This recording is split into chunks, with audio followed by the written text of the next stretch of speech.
Hello Canterbury, it is Friday the 8th of August. Wow, we've met the end of the week. It's looking okay out there, getting a bit cold, and apparently it's going to come up overnight, but be really lovely tomorrow, so fingers crossed it comes true. Well, on today's show, we're actually saying farewell to the Chinese consulate, Madame Tan, which is a little bit sad. So we'll find out exactly what she's been up to through her 3 years here and where she's going to. And we catch up with a young adults group that have been doing some wonderful work, and in particular, Samoa. But first up, do you go to the supermarket and make a conscious decision of what you pick? For instance, your veggies, or do you just not care? Well, my following couple, and they are a couple, husband and wife, mum and dad of two beautiful boys, and they're all about sustainability. Welcome to Canterbury Live, Kirsten and Dave. Hi. Dear. Thank you for making an effort. You've got two young wee ones, so it's great you came on today. Sustainability, where did the journey start for you? When we first got our house, we started getting some fruit trees and filling up the backyard with fruit trees, and started tentatively working on a veggie garden out the front and get rid of the front lawn and stuff, and we've just got a little bit braver as of late and really trying to give it a push and invite our friends and families and community to get involved as well. Yeah. Spreading the word, yeah. as it would be. Yeah, that food can be free. Yeah, exactly. Yeah. Well, let's talk about it. The idea behind Food is Free project. Can you explain to us exactly what that is, Kirsten? Yeah, well, David's been doing a lot of research online and trying to find like-minded people to connect with. I'll let him talk about that, and then I'll maybe talk about how we came across the Food Look is at Free that thing. partnership. So you go. And take it away, Dave. Yeah, there's a few projects overseas in America called Food is Free project, and they've been getting neighbourhoods together to plant veggie gardens on their front lawns, and they've successfully got whole communities together to do that and share their produce and get involved in the projects. Yeah. Simple things like sharing seeds and stuff like that sometimes, a lot of the time, can be free if the seeds are harvested. Recycled materials for making raised gardens and things like that, and hopefully we'll start a discussion about that on our page. Food is Free Autotahi. Yeah. Excellent. And we got into foraging in a big way last year, and we started sort of hunting around to see what was out there really, and we realised there's so much food that's just falling off the trees. Yeah. And it just seems such a shame that's all going to waste when people, as you say, go into the supermarket and they look at the healthy choices that are in there, and they're just unattainable for a lot of people. So we just realised that there's so much food out there that we could just share with people. So we just want to start a conversation about the fact that food can be free, and that's really what it came down to. We just thought we'd just start the conversation. So you bring a bit of the good life. Remember the good life? So many people will say that to us all the time. Well, it was cool. It was actually one of my favourites. But I mean, it was great. The whole idea of it. I mean, it was a comedy. Yes, it was a program. Yeah. But the idea of it. Yeah. There are some challenges. Was quite innovative. Yeah. Even like having chickens and stuff like that. It's really, really lovely to have chickens, but you've got to have a nice space for them and clean up after them and all that sort of thing. But it enriches your life, though. That's right, yeah. And you find easier ways of doing it. Sometimes it's not necessarily the usual way that everybody else is doing it. But you've got to be a bit adventurous, don't you? Yeah. So, Kirsten, what are you abundant at your place? What are you actually growing at home with you? Well, we had a count up the other day, and we've got over 50 fruit trees and plants in our back garden, which is great for the boys because they, as I said, they're always like putting their hand into the fruit basket. So in the future, that'll be fantastic. In the front garden, we barely have any lawn left, and it's all veggie garden now. So, and we've got big plans for the spring. Last year we were a little bit tentative, but this year we're going hard out. We've made a commitment to try and grow as much as we can. Yeah. It's going to be too much for us, but that's great. So we can start sharing with the community. And are you doing that at the moment, like with your neighbours? Are you educating them about it as well? I think that's the joy of having it in your front garden. They can't help but see it. So if we had it all away in the back, that would just be private for us. But now this is like an open space. People walk past and they're like looking over the fence, and it's just starting them thinking about what they can possibly do in their own lives. That's right. And we're exchanging seeds and stuff at the moment. So it's such an easy thing to exchange, and even the plants as well. You know, we can put those out the front of the property. Any excess that we have to share with other people, Yeah. And you know, if a few people do that down the street in any neighbourhood, it can make it easy for one family down that street, then it's all worthwhile. Yeah. And Dave, how about for me? I don't have a green finger or thumb or toe or anything like that. So how can I actually start maybe thinking and having a conscience about being sustainable? Well, thank you for having us on the show today. That's a big help, you know, getting that idea out there, challenging people, not so much challenging them, but just say, have a go, you know, share and talk with your family and friends. You'll find that some people are better at growing some things than others, and sometimes people are good at organising events or different things like that, and all these things can be put together to celebrate food, which is hopefully something we're really going to put our hearts into. Go foraging if you don't want to grow anything. I love that word, foraging. I know. Sounds a bit furtive, doesn't it? Yeah, it does. It's great. Little peter rabbits everywhere. Yeah. What do you hope to see for the future, Kirsten, in Christchurch? Well, I feel like there's this big groundswell at the moment. People are starting to have conversations about a food forest. You know, Christchurch could be the place that this could, you know, I think that there is a real opportunity here to keep that community spirit going that we sort of managed to find after the earthquakes. I mean, and I think that we can continue that on by doing something really fantastic, by meeting your neighbours and sharing things. It's something so fundamental as food. So, even something as simple as your chimney falling down makes wonderful bricks for a raised garden. You know, and we've found we've just been able to change it as we go along and add new pieces to it. You know, and everybody's got a bit of rubbish in the backyard that could be recycled into something like that. We just touched on something there. That there is resources out there that maybe can be recycled and used. So maybe if we just go to your Facebook page, so that's facebook.com/foodisfreeproject, Tōtahi, and get in contact with you if they maybe someone's got something that you could actually utilise. Definitely. That'd be wonderful. Thank you very much. It's been an absolute pleasure, and well done to you and to your beautiful family, and I look forward to hearing about how it grows and that wonderful conversation that you're going to have. Awesome. Thank you very much. Kia ora. Now, stay with us. After the break, we're finding about a wonderful couple that have been in Samoa and lending a helping hand.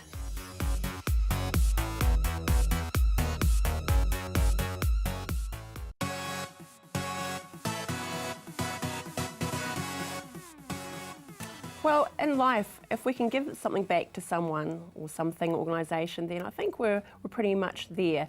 And I am joined by two wonderful people. I'm joined by Joseph and Shelley, who are part of the young adults group that are doing just that, giving back.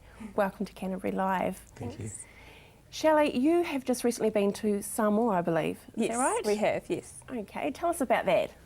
So we went on a trip with, there were 6 of us total. We went to Savaii, which is the second biggest island in Samoa. And we went there on a literacy aid project. So we were taking basically early learner English books into the primary schools all around Savaii. Wow. Joseph, was it your first time to the islands? It was my first time to the islands. It was my first time travelling away from my parents. So this was a brand new experience for me. Really loved it. A working holiday as such. Okay, let's talk about the basics, Shelley. What is the young adults group? Yeah, so the Young Adults group is basically something that we just created out of thin air with Rotary. So we got involved in Rotary through a youth leadership program a few years back, and we really loved it. And we decided that it wasn't fair to keep it all to ourselves. So what we did is we invited a number of young people to come and join us. And we just still full Rotarians within a Rotary group, but we've got like a little young adults committee that we do extra things by ourselves. How wonderful. And Joseph, how long have you been with the Rotary? So I was part of the first group that Shelley invited to join this young adults group. So I've now been a full member at Rotary for just over a year, but been associated with Rotary for about 18 months. And you went boots and all into going over on your first overseas trip, not just to have a holiday. Well, I suppose it was a working holiday, wasn't it? So tell us about the literacy project then, Shelley. How did it work? Yeah, so we worked in together with the Rotary Club in Apia. It's the only Rotary Club in Samoa. And basically they were able to give us crucial information about what exactly the primary schools really needed, because there is quite a lot of aid that goes into Samoa. They could always do with a lot more. But it was really good to have the targeted approach where they were there, they could tell us what was desperately in need, and that really transpired to be early learner English readers. So books that they can learn to read English in rather than novels or pretty advanced books were what they had plenty of. I believe we've got some images actually, Shelley, Yeah. of your trip there. There you go there. Yes. Oh, look at that smile. Those little Kiwi books were a special souvenir from the young adults group, personally, that we spent out of our budget to take wow. over there for them. That's probably my favourite photo on the trip. I a just definite finished playing football with them and noticed that the van was leaving, and I had to try and get to the van, but they wouldn't let me go, so they all surrounded me. Mass hug. Yeah. they love the camera. As soon as one is near the camera, they all love to come and join in and and see the photos of themselves. So we took heaps of jump ropes over neat. for the kids to play with as well.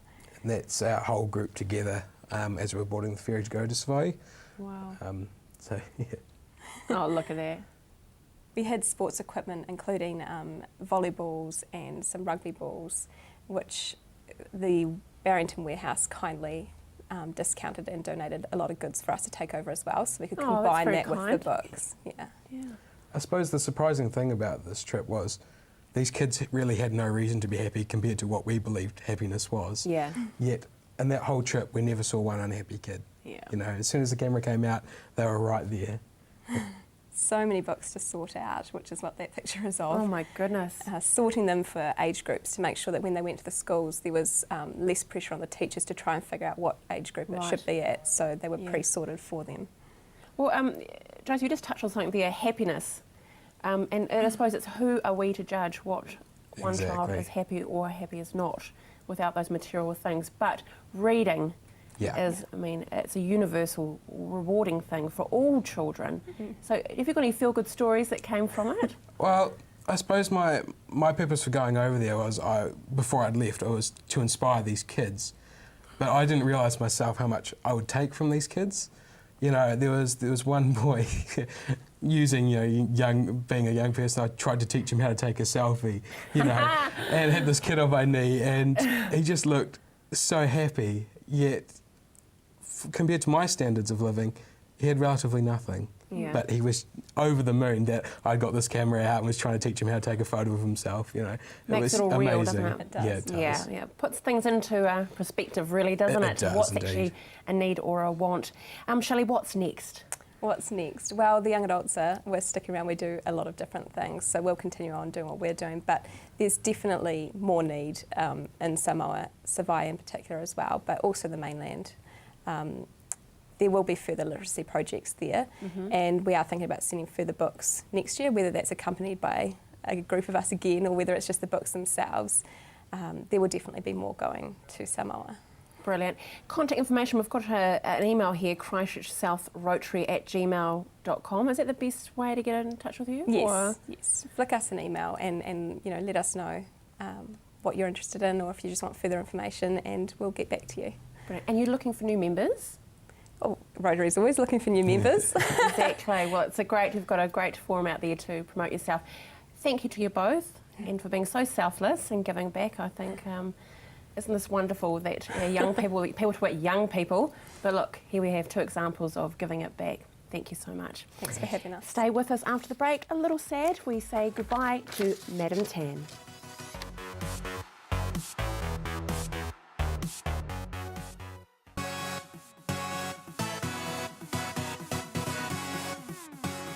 Being a Consulate General, of course, takes you around the world and you see many things and you're invited to many cultures. And sadly, today we are saying goodbye to Madam Tan, who has been a Chinese Consulate General for 3 years. Huan Ying, 谢谢。 thank you very much for joining us. So, 10 days' time, you will be leaving Canterbury. Yes. Let's reflect on your 3 years. What have been some of the highlights for you, Madam? Some of the highlights is I see with my own eyes how strong this city is and how resilient people here is. And since you were very young, you have travelled the world, haven't you? That's what you have done for so many years. Why Canterbury? Why did you come to Canterbury? Because I was selected to set up a consul general here. My headquarters thought I have some experience to set up a consulate general. Oh, I think you're very modest. So what are your feelings at the moment about Mixed leaving? feelings, really. Very delighted to return to my home country, China, to go back home with my family. On one hand, on the other hand, very, very sad to leave this beautiful city, garden city, Christchurch, beautiful South Island, and my precious friends here. Well, it's not goodbye, it's maybe we'll see you later. That great Kiwi term, isn't it? I One day, hope so. yeah. Now, we understand that you arrived in Christchurch right after the 2011 earthquake, and you could have actually gone, couldn't you? You could have left, but you chose to stay. Yes, my mission requires me to stay. Why we came at a time? Because we wanted to help the victims, student victims' family, and we wish to assist the Chinese community here. And also, we remember very well when China need help badly. In 1927, there was a very young and great Canterbury man called Rui went to Shanghai in that year. And he stayed with the Chinese to fight against the foreign aggressors. And then after the liberation, he stayed with us Chinese to rebuild China for 60 years. So he went to China when China badly need help. And a friend in need is a friend indeed. As a friendly country, friendly people, we want to do things vice versa. So I feel very honored and very much privileged to be able to be sent to Christchurch when Christchurch needed us most. And we were grateful for that too, so thank you. What have been some of your professional achievements here that you'll leave with? To say what I have achieved, I think with the help from the Kiwi side, with the help from the Chinese community, me and my team really achieved something.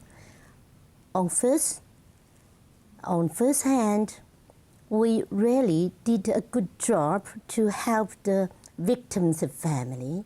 And second, we found a place to set up a consulate general and officially opened the consulate general. And also, we set up the visa office and then find a proper place to be the consul general's residence. So make things easy for South Islanders to go to China, make things easy for the whole Chinese community here to be able to go back to China, to have their relatives come and to do things linked with China. That wonderful connection. What would you like to say to the Chinese community as you depart, Madam Tan? I would like to say thank you to them. Thank you to them. I want to tell them I'm very, very grateful indeed for all their support and for all their help. I love them all. I'm going to miss them. I wish them good health, good fortune, happiness, and continue to do good things for the better relationship between South Island, between New Zealand and China, South Island and many Chinese regions in collaboration. Thank you, Madam Tan. That's a wonderful way to say goodbye, and I wish you all the very best, but we'll see you again. It's not goodbye. Thank you Thank very you. much. Thank you very much for joining us today and for this week. We've had a great week here in the studio. We're now going to go to local lads, the Dukes, with The Secrets. See you Monday.